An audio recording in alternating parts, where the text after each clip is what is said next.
Hollywood Lifers, it's Bonnie. Hey, we have got to talk about Bristol, Bristol Palin and Levi Jonhston getting engaged and getting married. This was a fantastic story that just came out this morning. Now I say a story because it is like a modern day Romeo and Juliet romance. Now don't laugh about this. I mean it. Okay, look at these. Look at this couple with their little baby. Don't they look beautiful?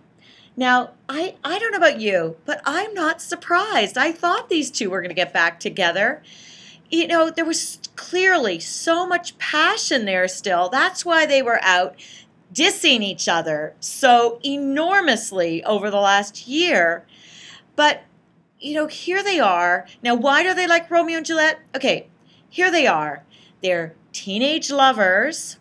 They're both gorgeous. I mean, you may not like Levi Jonhston. You may think he's got about an IQ of about 5, but you have to admit the body is good. And Bristol, she's a good-looking young lady. And, of course, they've made a beautiful baby. There's little Trip.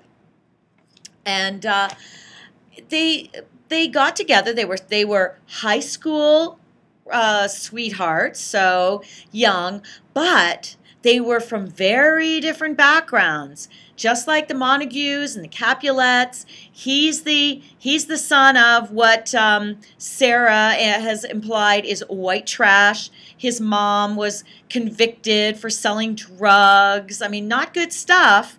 And then she's the daughter of the governor of Alaska. And so, you know, completely different backgrounds and not appropriate to be together. At least the Palins didn't think so. They fall madly, crazily in love, can't help themselves. They have sex even though she's supposed to be the daughter of somebody who's promoting chastity. So they're breaking all the rules, just like Romeo and Juliet did. And then their families tear them apart, and he goes off and he has to leave Wasilla because he's not even allowed to come and see his baby. At least that's what he claims. He says the Palins won't let him come over. And now this part's a little different because Romeo didn't have a chance to really diss Juliet's family. He had to just kind of go off in hiding in a monastery. But we're in modern times, so instead he goes off and he talks to Tyra Banks and he talks to Playgirl and Vanity Fair and he strips and he does a nude shoot. I mean, he does modern day things, but he's a rule breaker because what did Romeo do? He did worse things. He went and killed Juliet's cousin. That was way worse than stripping for Playgirl magazine. But you see, they're both rebel bad boys. And meanwhile, Juliet was loyal, and so she went and did the right thing and pretended to kill herself. Well, Bristol did the right thing and became an advocate for teen chastity, and now they've thrown off the what do you call, like the chains of their families and their backgrounds. And luckily, since it's the modern day, they're not mutually suicidal. So they're getting back together and they're going to get married. So we're going to have a happy ending. So that's a good thing. But come on, you have to admit, this is, like I said, it's a fantastic story.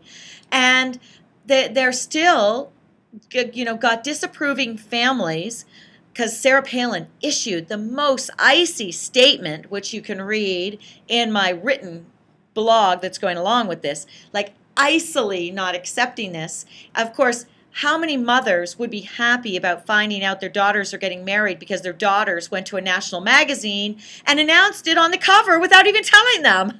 I mean, I'd have a meltdown if my daughter did that, so you kind of can understand. But Levi's sister is still at odds with them because she's like still writing nasty stuff about the Palins on her own personal blog, and so Levi's cutting her off. So you can see where there are a lot of parallels between Romeo and Juliet and Levi and Bristol. Now, tell me what you think about this whole situation. I wish them well. I think they're going to stay together. I do, even though they're young. I think they've been through a lot, and mind my words, I think they're going to make this marriage work. Okay, but you tell me what you think, Hollywood lifers. Bye.